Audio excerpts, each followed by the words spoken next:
Hello everyone, कैसे हैं आप। आई रियली होप कि आप अच्छे होंगे। मेरे चैनल पे आपका बहुत बहुत स्वागत है। और दोस्तों, कई बार हमारे जीवन में ऐसी चीज़ें होती हैं, खासकर हेल्थ के रिगार्डिंग, जब उसे हम टेकन फॉर ग्रांटेड ले लेते हैं। मतलब मिल गया तो ठीक है, कोई बात नहीं, मतलब उसे कोई ज़्यादा इंपॉर्टेंस नहीं देते। जैसा भगवान ने हमारा शरीर बनाया है, स्पेशली अगर मैं पेट की बात करूँ या गट की बात करूँ, हम पेट की जब भी बात करते हैं तो हमारा इंटेंशन ये होता है पूरा पेट, लेकिन एक्चुअली में गट जो हमारी होती है वो स्मॉल इंटेस्टाइन, छोटी आंत या बड़ी आंत, दोनों की बातें करेंगे। इस वीडियो में मैं आपको बताऊंगा गट हेल्थ और ब्रेन एक्सेस के बारे में, मतलब गट और ब्रेन का क्या कनेक्शन है, उसके बारे में थोड़ा सा अपने पॉइंट ऑफ व्यू शेयर करूंगा। डिस्क्लेमर ये दे देता हूँ, मैं कोई डॉक्टर नहीं हूँ, लेकिन हाँ, जितना स्टडी किया है उसके बारे में अपने थोड़े से एक्सपीरियंस देता हूँ। क्योंकि मेरे को भी पहले से ये दिक्कत रही थी बहुत साल पहले, लेकिन अब बिल्कुल नहीं है, टचवुड। तो भगवान ने इतना अच्छा शरीर बनाया है, तो उसके बारे में क्यों ना हम अपने वीडियो के थ्रू भी अपने जो ऑडियंस है उसको क्यों ना कुछ बताएं। तो दोस्तों, बात मैं यही कहना चाहता हूँ, अगर इस वीडियो में अगर आप पूरा देखेंगे तो आपको सिंप्लीफाई होगा थोड़ा ये गट और ब्रेन का कनेक्शन। क्योंकि ब्रेन तो हमारा इधर है और गट हमारी बिल्कुल पेट के अंदर है, तो इन दोनों का कनेक्शन क्या है उसके बारे में जानेंगे।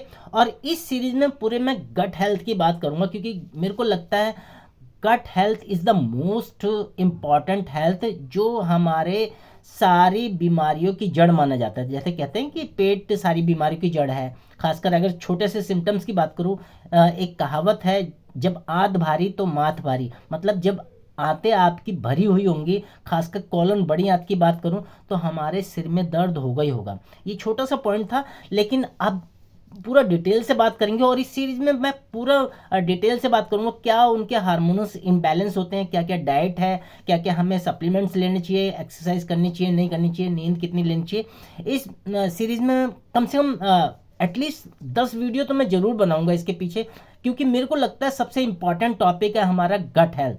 तो इसको स्टार्ट करते हैं, और डिस्क्रिप्शन बॉक्स में मैंने कुछ लिंक दे रखे हैं, आप उन्हें गो थ्रू कर सकते हैं।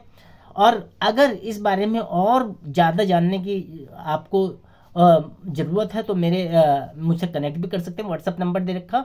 और सेकंड लिंक मैंने देखा है जहाँ से जूम सेलेक्ट कर सकते हैं, जूम कनेक्ट कर सकते हैं मुझसे और बात कर सकते हैं। तो स्टार्ट करते हैं इस वीडियो को।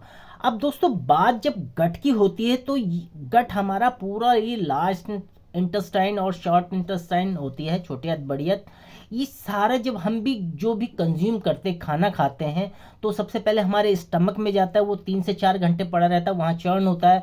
देन वो छोटी आंत में जाता है, छोटी आंत उसे सारी चीज़ें निकालती हैं, जूसेस ऑब्जर्व करती हैं उसे, और बॉडी के ब्लड स्ट्रीम में रिलीज करते हैं। जन वेस्ट जो होता है और पानी जो होता है वो बड़ी आंत में चला जाता है, और बड़ी आंत वहाँ से सारी चीज़ें सोख के स्टूल के रास्ते पास कर देती है। ये सिंपल सा लॉजिक है जो हमारे यहाँ से डाइजेशन से इशू से डाइजेशन एरिया से चलता है और हमारे एनएस से बाहर हो जाता है स्टूल जो हम पू पास करते हैं। तो डाइजेशन के ऊपर भी अलग अलग टॉपिक पे ही वीडियो बनाऊंगा। तो मैंने जैसे कहा है 10 से 15 वीडियो इस सीरीज़ में ज़रूर रहेंगे, मैं कोशिश करूंगा जल्दी से जल्दी उन्हें कवर करने की। जब ये चीज़ें हम कर रहे होते हैं या हो रही होती है बाय डिफ़ॉल्ट, अगर इसमें कोई रुकावट होती है तो वहाँ से प्रॉब्लम आनी चालू हो जाती है। वहाँ से अगर मान लो आप मोशन पास नहीं कर पा रहे, आपको कॉन्स्टिपेशन है, कॉन्स्टिपेशन होगा तो इससे रिलेटेड और सारी दिक्कतें होंगी। चाहे मैं एसिडिटी की बात करूं, गैस की बात करूं, आईबीएस की बात करूं, आईबीडी की बात करूं, पेट दर्द की बात करूं, और कोलन कैंसर तक ये चली जाती है बीमारी, जो एक्सट्रीम लेवल पे है, जिसे कहते हैं क्रोनिक डिजीज के बारे में।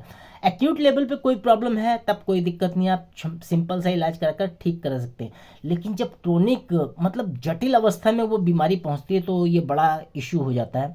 तो आपने भी देखा होगा, जब हम सुबह मोशन पास करने जाते हैं वॉशरूम में, तो अगर हमें बहुत ज़्यादा टाइम लग रहा है, एक हेल्दी गट की यही निशानी है, आप वॉशरूम में गए 2 से 3 मिनट या मैक्सिमम 5 मिनट में आपका पेट साफ हो जाता है, आपको अंदर से आर्जी आती है कि हाँ बिल्कुल अच्छा लग रहा है। लेकिन वही अगर पास नहीं हुआ तो कॉन्स्टिपेशन का रूप ले लेगा और आपका दिमाग पूरे दिन फॉगी सा रहेगा, आलस आएगी, नींद से आएगी। मैं अपने कई वीडियो में बोलता हूँ इस बारे में। तो वो आपकी दिन भर की काम करने की ताकत वो भी मेंशन होती है, इसमें कनेक्ट होती है। और खासकर जब हम गट और ब्रेन की बात करते हैं, क्योंकि ब्रेन हमारा एक्सेस, एक वेगस नर्व्स होती है जो हमारे स्पाइन के सहारे जाती है, वो कनेक्शन देती है हमारे गट को।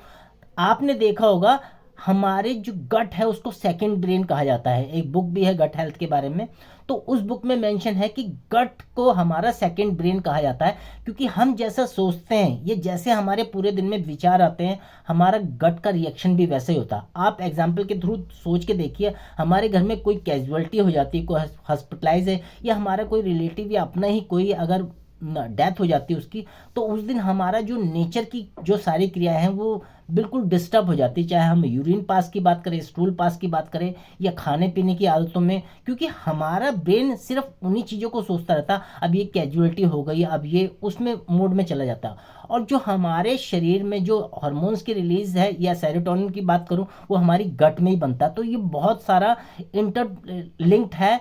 इसीलिए कहते हैं कि अगर ब्रेन में कुछ ऐसी चीज़ें, और आजकल की सिचुएशन के हिसाब से बहुत प्रॉब्लम आ रही है, स्ट्रेस इतना ज़्यादा होता जा रहा है, उस स्ट्रेस हमारा यहाँ पर है, लेकिन गट को कैसे वो इंडिकेट करता है, क्योंकि गट हमारी डिस्टर्ब हो जाती है, क्योंकि स्ट्रेस वहाँ से चलता है और हमारे नर्व सिस्टम से, जो हमारी वेगस नर्व है, वहाँ से आकर कनेक्ट करता है हमारी गट को। हमारे को क्या खाना है, क्या पीना है, कब हमें भूख लगेगी, ब्रेन डिसाइड करता है, तभी वो इंडिकेट करता है हमारी गट को, कि पेट की गट को वो कनेक्शन देता है कि हमें भूख लग जाती है। तो इतनी सारी चीज़ें तो हैं, लेकिन यार इसको सही कैसे रखना है, ये आगे की वीडियो में जरूर बताऊंगा, वीडियो बहुत लंबा हो जाएगा। लेकिन आप एक चीज़ सोचिए कि देखिए, अगर कोई पेशेंट है जिससे गट की प्रॉब्लम है, साथ साथ ब्रेन उसका थोड़ा सा फॉगी सा है, अगर वो साइकेट्रिस्ट के पास जाता है, साइकोलॉजिस्ट के पास जाता है, तो हम लोग कहते हैं कि यार ये बंदा पागल है, साइकेट्रिस्ट के पास जा रहा है। लेकिन मैं कहता हूँ कि उसे जरूर जाना चाहिए, गट से पहले उसे ब्रेन का अपना ट्रीटमेंट लेना चाहिए, कुछ दवाई लेनी चाहिए। और जब आपका ब्रेन शांत होगा, स्मूथ होगा, बहुत अच्छे हार्मोन्स रिलीज होंगे, तो आपका गट बाय डिफॉल्ट वो सही हो जाएगा। गट के लिए मैं कुछ चीज़ें जरूर बताना चाहूँगा कि सप्लीमेंट तो मैं प्रिस्क्राइब करता भी हूँ, इस वीडियो में मैं इतना ही बताऊंगा कि अपनी फाइबर डाइट को अच्छा रखिए। फाइबर जितना जाएगा गट में झाड़ू का काम करता है, फ्लश आउट करने का काम करता है। प्रोटीन का इंटेक सही रखिए, और जो हार्मोन्स इनबैलेंस है उनका ध्यान सही रखिए। और खासकर मैं कॉलोन की जो बड़ी आंत है उसको साफ करने की बात करता हूँ, तो मैं हमेशा रिकमेंड करता हूँ, जैसे मैं मोदी घर में काम करता हूँ, तो ये डिटॉक्स है। हमारी आंतें, बड़ी आंतें जितनी क्लीन होंगी उतना जल्दी इफेक्ट आएगा, आपको तंदुरुस्ती ज़्यादा मिलेगी, बहुत अच्छे से आप काम कर पाएंगे। लेकिन हमें इस चीज़ को अवेयर रहना चाहिए कि हमारा ब्रेन और गट का कनेक्शन आपस में इंटरलिंक है। अगर हम गट को सही रख पाते हैं तो अपना ब्रेन हमारा बिल्कुल सही रहेगा, हम पूरी तरह स्वस्थ रहेंगे, क्योंकि सारे ग्लैंड, सारे नर्वस सिस्टम, सारे चीज़ें हमारी ब्रेन से कनेक्टेड हैं और हमारे गट से भी कनेक्टेड है। तो इस वीडियो में इतना रखते हैं, वीडियो ज़्यादा लंबा नहीं करना चाहता। हाँ, ये श्योर है कि मैं आगे गट हेल्थ के ऊपर कई वीडियो में लाने वाला हूँ, तो मेक श्योर करना है आपको, इस सीरीज़ को जरूर देखना गट हेल्थ की, और आपको बहुत अमेजिंग फायदे मिलेंगे। आपको ऐसी ऐसी चीज़ें मैं बता दूंगा जो मैंने सीखी हैं किताबों में पढ़ के या डॉक्टर से सीखी हैं, वो मैं आप तक ट्रांसफ़र करने की कोशिश करूंगा। तो आई होप ये वीडियो आपको पसंद आया होगा। गट और ब्रेन का क्या कनेक्शन है, इसे अपनी फैमिली में ज़रूर शेयर कीजिए, क्योंकि आजकल हर कोई गट हेल्थ से परेशान है, बहुत सारे इशू आ रहे हैं। अगर ये अंडरस्टैंडिंग हमें हो गई तो बहुत सारी चीज़ों से पार पाया जा सकता है। तो मिलते हैं दोस्तों नेक्स्ट वीडियो में, तब तक अपना और अपने परिवार का ख्याल रखिए। Thank you.